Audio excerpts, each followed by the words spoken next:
Hi everyone and welcome to another episode of the Kickstart Motorcycles Quad. In today's video I'll show you the ride and the interview with Holger, a member of the Kawasaki Z1300 interest group.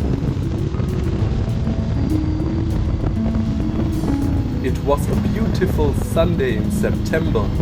We had contacted Holger weeks before in order to arrange an interview about the Kawasaki Z1300. My father took the van to deliver some technical stuff in another place first. Since the weather was great, I decided to take the 6-cylinder Mind Bender and ride the 274 kilometers straight to Lörrach, a city near the river Rhine, which constitutes the border to Switzerland and France in southwest Germany.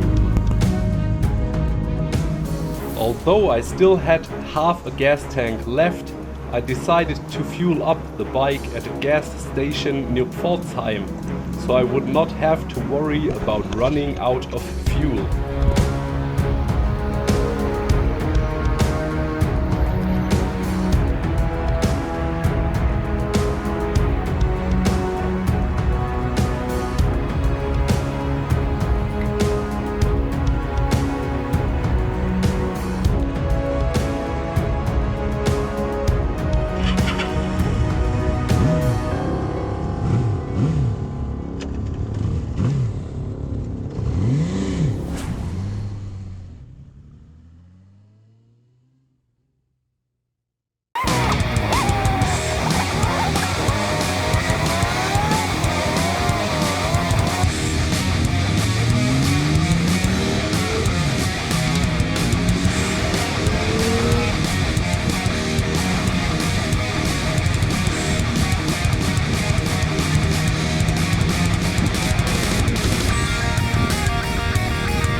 Since there is no speed limit on some sections of the German Autobahn, the engine was warmed up well, the asphalt was smooth and there was little traffic. I cranked up the throttle a few times and went as fast as I dared on the 40-year-old legendary 6.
After my father and I both had arrived, we had some pie and coffee with Holger and his wife, before I fueled the Big Six once again and we went on another ride together.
We had an awesome time riding the Z1300 on this beautiful Sunday afternoon. After some time, we stopped in a small town at a dead-end road and prepared the set for our interview.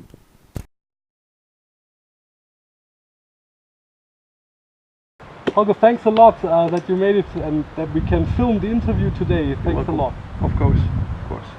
I got my motorcycle license in 1987 in December. Okay. In the German military. That was a cold experience, but it was good. After that, I bought my first own motorcycle next year in 1988. That was a Yamaha XT600. Okay. The blue one, and that was my first bike which brought me to work and brought me to holiday. I then met a guy that I knew, but I wasn't aware that he had this Z1300. It was actually the first time that I noticed that bike, and it was a massive guy, massive arms, big belly, big guy. And on that motorcycle that was an awesome sight, and that's when I got interested in the Z1300. That was the moment when I thought that could be an option to buy as a real motorcycle. It's at the same time it's powerful, it's awesome, and it's old. I mean, in '94 it was already a bit old, and I like it. I still like it even better than the new bikes nowadays. It still has enough power for everything, and but nowadays it's rare. You don't see it very often. Do you remember when you test rode the bike before you bought it? Yeah, I went to that guy's place, and he said, well, you want to test it, just take it and go ahead. So I went ahead, and it was an experience. I was very careful because it was heavy, it was powerful, it was new, but that was the moment when I really liked it, because I liked the appearance, the shape, the massive engine. I mean, the whole thing is massive, but when you ride it and you hear this, what you said, that smooth engine, it's like a turbine, like a jet engine that pulls you forward no matter what gear is in, and that's what I liked a lot. At a later stage, I also like the people who own it. There's a large variety of people from any place in Europe or around the world, and they're all a bit crazy. I wouldn't say crazy, but if you have a taste for this bike, I think you're not standard, and that's what I like. Lots of nice people, lots of bit crazy people, but all in all, nice guys and nice ladies, and I enjoy meeting these guys. So you bought the Z1300 in 1994? 1994, and kept it since then, and in 2012 had a small accident, and I got some money from that. Bike was not that damaged, and finally I decided to revamp it completely, put it into the original state, which means the color, as well as rebuilding everything into original as possible. And I had a guy who's quite famous in Germany who done that for me, and that took him one winter. I brought the bike to him in the fall and got it back in spring, and in the meantime I got some photos that he took and sent to me by email, and I was always keen on getting them to see what has changed and progress on the bike. Not that many, but just to see the new colors, it was just amazing. Sure. And when I got it, it drove like a different bike. Everything was fine-tuned, and it was like something else at the same time, but the original one as well. So that was nice. That was a good decision. I think so. I think you did never regret it. No, and I didn't even try other bikes, just in the fear that I might like them even more than this. So I just refrained from doing it, and just testing other bikes. Stayed with the old clump of iron. Okay, that's great. So how many kilometers did you ride on that motorcycle so far? I think around 60 to 80,000. I just can estimate how much. I drove more in the early years. It's not that much anymore, but I still love to do it, like we did today. It's very smooth. Of course, it's heavy, but the moment that you put in the first gear, start accelerating, it gets much lighter. The only thing you should not do is park it the wrong way. Yeah, that's park it on the hill. Park it on the hill and the wrong way. So you have to move backwards. That's a lesson you learn if you do that once. It's a mistake you learn from, and you won't repeat that again. You won't do that again. No. Because I did it once in front of a lot of people, and I put on my helmet so they couldn't see me grimacing while pulling out the bike backwards. Yes, it's heavy, but as I said before, I was riding it, I think the second time today, and once you ride it, once you have some speed, you don't feel the weight at all. If the roads get too curvy, of course, it gets too big. Yeah, but it's ready for everything. Small roads, the motorway, Autobahn, everything, you can do it. Yeah. Drove here on the Autobahn in the morning, and it was a good. Guess so. Germany has, it's a bit different in Germany. All the other countries have clubs. That's Z1300 Club, Z clubs. In Germany it was an interest group just to generate something on the lowest possible level. No president, no duties, just a basic thing to attract as many people as possible. And remember, it was 1994 when the whole thing started. I basically bought the membership together with the bike. I think I was actually the 7th member, but that's not important. And the aim was to link people together, to be able to purchase parts, because that was the thing that was getting tight at that time. It's even tighter today. But that is the basic idea behind the interest group. And the interest group coordinates a bit the meetings that occur, the rallies that occur in Europe. In Germany as well as in other countries like France, Denmark, with a long tradition of Z1300 meetings. And of course we have one dedicated meeting in Germany every year, which is the summer meeting. Summer meeting on changing places. And of course we have that so-called winter rally, where basically everyone arrives with a car, except of 1 or 2 crazy guys who go there in January in Germany with a motorcycle. And that happens at a location with good food, good drinks, and that's basically the opportunity to meet in the winter, because you wouldn't go anywhere with a bike in the winter. Sure. So that was actually the chance to meet at least one time a year with everyone. It's who you know, who might have still something available at hand somewhere on the shelf, and maybe you're lucky, maybe you're not. For a bike in really good condition, I think the price would be 10,000 euros plus. I think, yes, 10,000 plus if you have a real mint condition, not 2 million kilometers or miles. And but I think it's hard to find at the moment, because price and value is always something different. There's a website, the Z1300.net, with some information, but the real contact between the people is through WhatsApp or through other links, or personally. If you look at the Z1300 drivers, they are not that present in the internet. There's a homepage, there's a Facebook group, but we meet on the road, like we do now. That's great. Much better. Much better, yeah.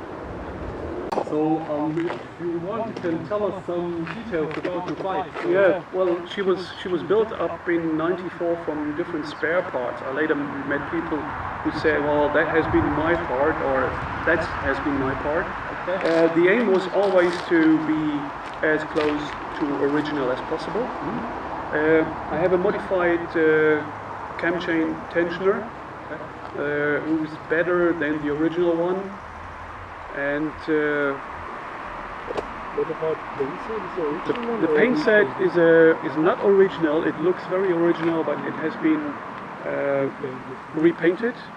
And I have a manual cut valve for the flow of the fuel, which means close to home I can cut off the fuel and it will drain the carburetors, so I don't have to do that manually.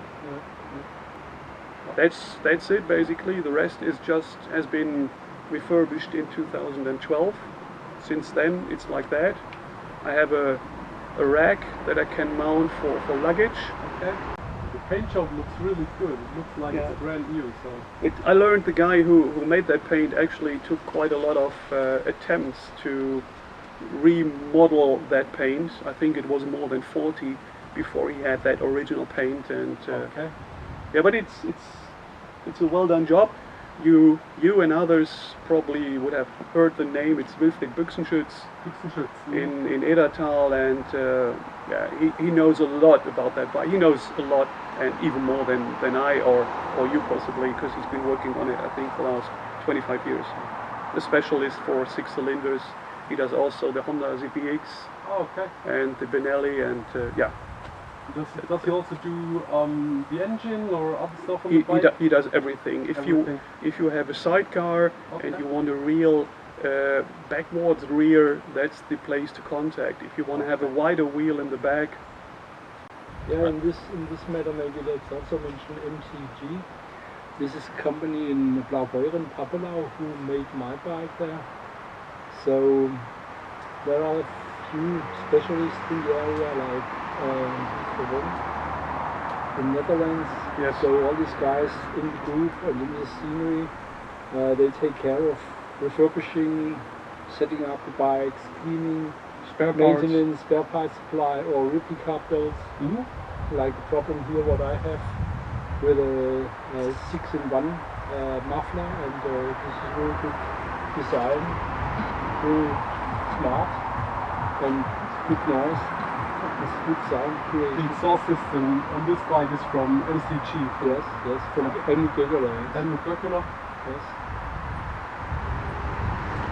I've seen photos of a design study made by Kawasaki on a brand new Z1300 model.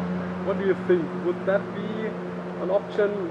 Should Kawasaki design a new Z1300 and try to promote it and sell it in Europe? It's a good question, because I saw the study myself, and if you look at it also from the point that they just brought out the RS900, which is a replica of the Z1, Z900. As I learned, the Z1300 was not really a big seller for Kawasaki in Europe. I mean, what did they sell? I think total 20,000 units in 10 years globally. I would find it fascinating, of course, but at the same time I know the discussion, old bike, new bike, retro, what is right? Most people stick to the old one. Of course the fascination will never be lost. Some might also like the new one. Depends up to you, I think, what you think about it. Yeah. Because the next issue would be the pricing. A motorcycle does not need 6 cylinders. You can perfectly drive with 4. 6 is something to drive up the costs, but of course it gives you that special feeling. That's the reason why we own it. It's a mixture between ratio and emotional things, whatever you like. I also think that they wouldn't be able to sell huge quantities of that bike, and the development costs for a modern 6-cylinder engine would probably be pretty high. So if Kawasaki decides to build a new Z1300, I think it would rather be a prestige project and not a cash cow. I think they would not True. try to Absolutely true. I mean, look at the study that Suzuki brought out, the Stratosphere. Yeah. A very nice looking engine, 6 cylinders, straight exhausts, looked perfectly, but yeah, they refrained from it and just brought out a 4-cylinder, the new Katana, which I haven't seen yet, but they still stick to 4 cylinders because, as you said, it would be an investment that doesn't pay back. And that's the moment where they stop pursuing that idea. And I think it's a pity, because I would love to ride a modern version of the Z1300. That would be a beast. It would Because be, yeah. look at the possible performance in horsepowers. It's a fascinating idea. I think everyone will find it fascinating, but not everyone will buy it necessarily. I think so too, yeah. So here we are. But let's wait and see. Maybe Kawasaki will surprise us and we will be able to buy one. Yeah, but they moved into that compressor-driven H2 project. more performance, less weight. Mhm. Yeah, I think this is something of an era that is gone. It's gone. We still love it, but they don't get more. They just get less. If you look at statistics, the numbers available on the road, either in the UK or in Germany, are slowly going down. And the older it gets, the more rare it is. Still fascinating.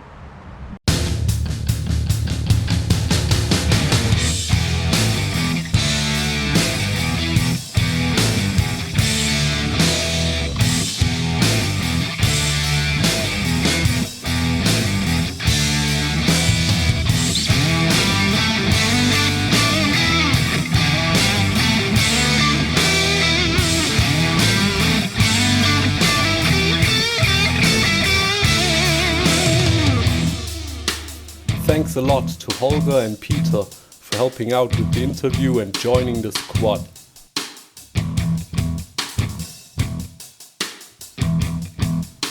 If you liked this video, subscribe to the channel, click the thumbs up button and write a comment below.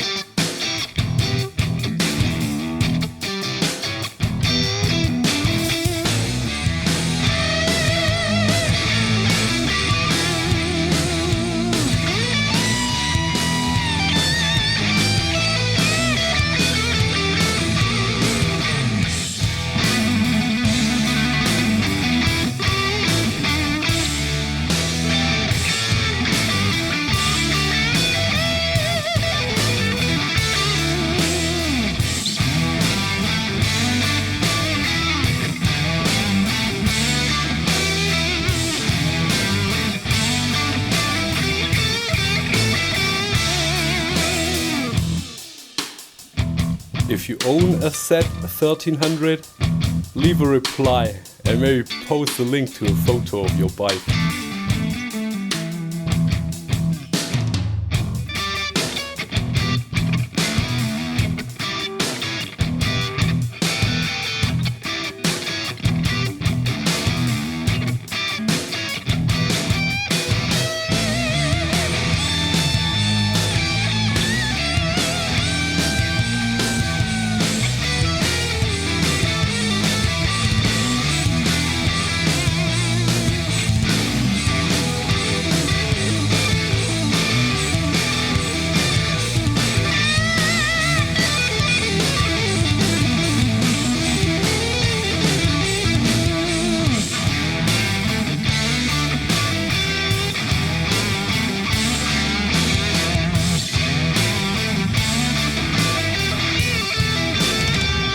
Thanks for watching and see you next time.